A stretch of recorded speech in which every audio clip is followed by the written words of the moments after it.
In early 2020, I became a certified stress management coach because I believed that stress was both an underlying cause of my clients' problems as well as a distracting symptom blocking their progress. I knew so much of what I coach: productivity, decluttering and organizing, time management, self-care, self-compassion, all yielded lower stress levels. But I wanted to understand stress better. After working through a thorough curriculum, I was able to reverse engineer why what I do works, but I learned more than I expected about the complex relationship we have with stress and why we need to manage it. And that's what we're talking about today. You're listening to the Positively Living podcast.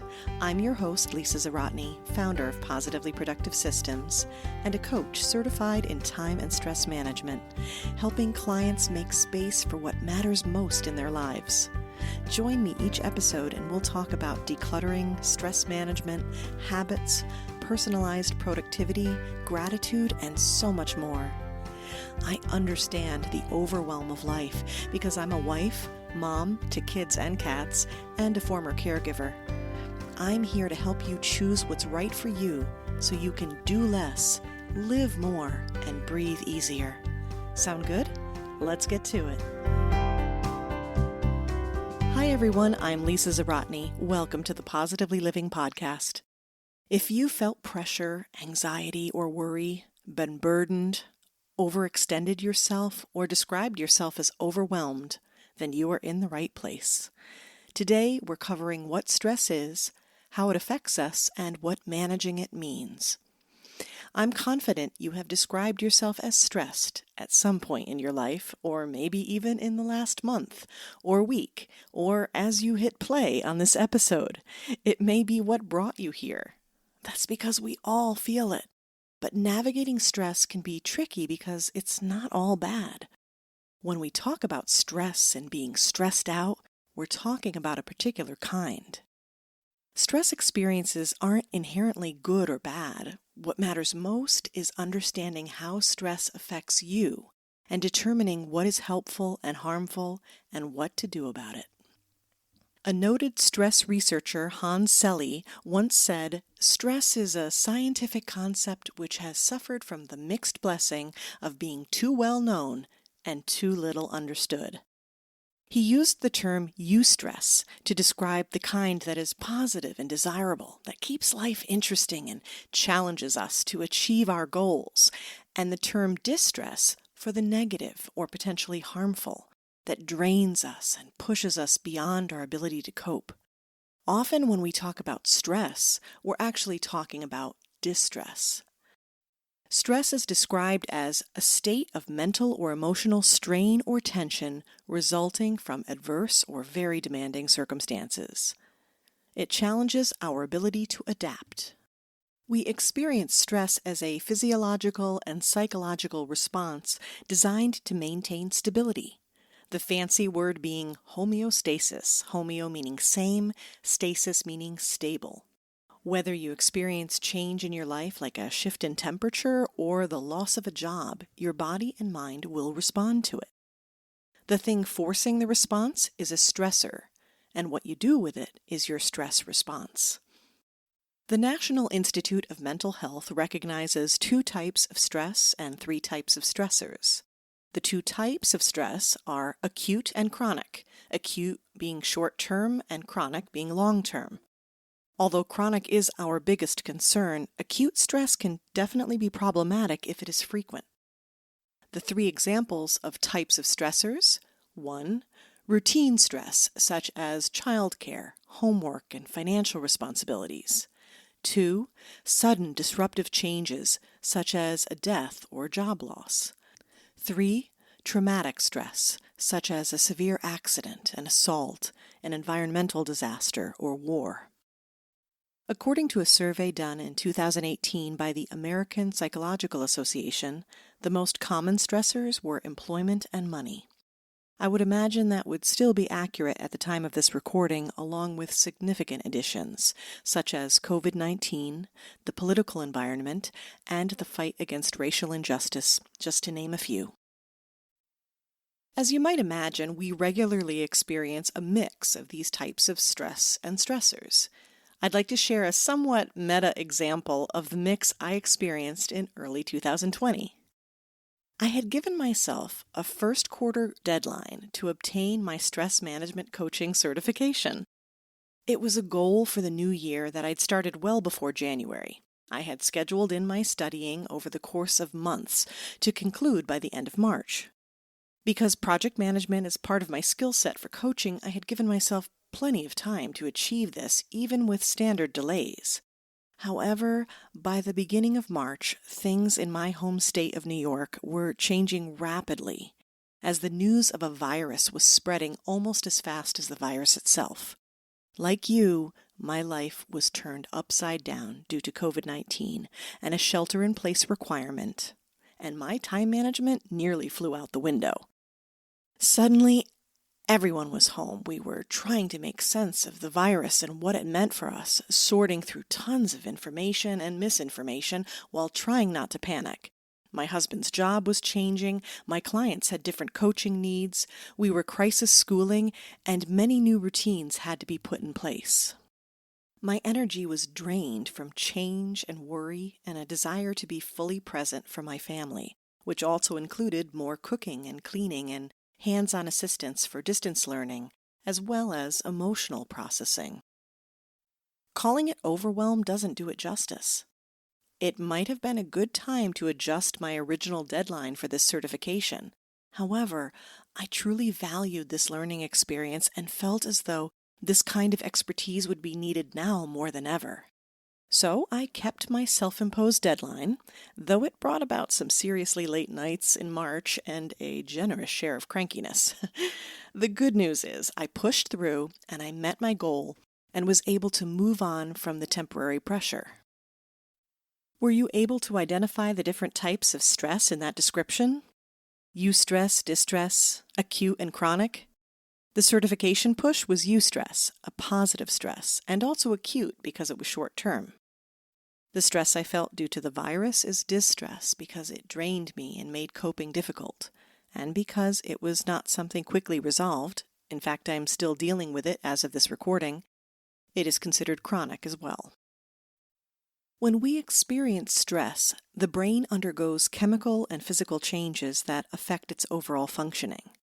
The stress response, sometimes called the fight or flight response, happens when our nervous system tells our body to release stress hormones, including adrenaline, noradrenaline, and cortisol. These help us cope with perceived threats, which is a key point. We experience a stress response when we feel threatened, and that doesn't always mean life or death or that we'll be hurt. But that is where the response originally came from. It goes back to a time when we'd need to run for our lives from a large carnivorous animal. But now we still respond that way to a request to speak in public or on a deadline for our taxes. The stress response, intended to save us from harm, can help us stay alert, motivated, and focused on the task at hand, which is helpful. Then when the pressure subsides, the body adjusts and we can start to feel calm again. The problem happens when we experience stress beyond our ability to cope. Continually activating the stress response, whether too often or for too long, causes wear and tear on the body and mind. Ongoing chronic stress can contribute to an incredibly long list of health issues. You need only Google stress symptoms and effects, and you'll find a multitude of examples. Stress, specifically chronic distress, slows healing because it has a significant impact on our immune system. It is linked to mental health problems such as depression and anxiety, cardiovascular disease, including heart disease and high blood pressure, obesity and other eating disorders, menstrual problems, sexual dysfunction, skin and hair problems such as acne, psoriasis and eczema, and hair loss, and gastrointestinal problems such as GERD, gastritis, and ulcerative colitis, which is the disease behind ulcers, one of the best-known symptoms linked to excessive stress. To complicate matters, these issues may be misperceived as normal or potentially linked to other causes without giving proper consideration to stress. While stress may not be the only reason for them, addressing stress is one of the simplest steps to help with healing. When we think of stress management, we tend to think of reducing stress. The reason we do is because we as a society are plagued by chronic stress to the point where it can be a challenge to embrace stress in a helpful way. And that makes sense. When you are overwhelmed, it's difficult to find space for more of anything, let alone pressure, even if it's good for you. And when we want to, we find pushing ourselves doesn't always work because the chronic stress is blocking our ability to cope with acute stress. Stress management is about managing both kinds of stress, leveraging positive stress to achieve your goals, and reducing excessive stress responses that can threaten your health. However, I believe our primary focus needs to be on managing responses and seeking stress relief. This will help bring us back into balance so that we can be more open to positive stress and begin to make real progress in our lives. It bears repeating that not everyone experiences stress in the same way. Depending upon your resources, your health, your perspective, your personal, professional, and financial support systems, you may respond differently to the same stressor than someone else. The same goes for how you manage your response. When focusing on stress relief, there are many tried and true methods, which I'll be covering in detail in other episodes. In the meantime, I encourage you to review my 10 Steps to Stress Less checklist, which includes what I consider to be the top choices to help you stress less and live more. You can request this free checklist by going to positivelyproductive.com/stress_less. I will include the link in the show notes.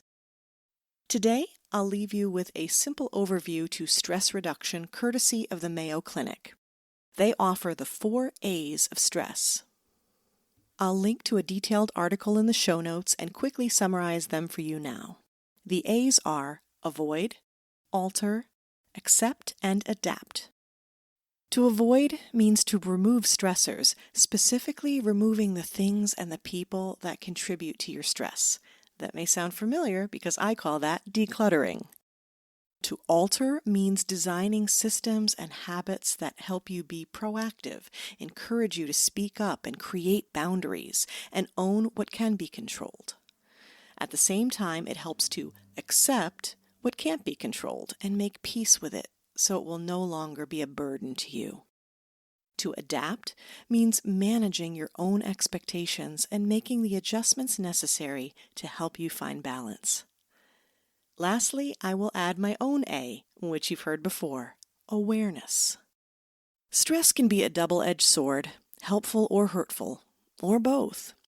When you become aware of what your stressors are and how they shift depending upon what you do and what you think, you will become much more effective at managing your stress, and that will lead to a healthier, happier life. The greatest weapon against stress is our ability to choose one thought over another. William James. Thank you for joining me on the Positively Living podcast. Your time is precious, and I'm honored you chose to spend it with me.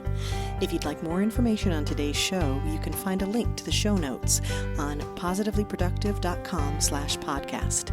If you found value in this show, please click subscribe, and even better, give a quick review on iTunes. It supports me and will help others find the show. If you'd like more positive content, come join me on social media. Positively Productive on Facebook, and positively_Lisa on Instagram. Get ready for kids, cats, and all my quirky humor over there. I look forward to having you join me next episode. Until then, keep it positive and keep making space for what matters most.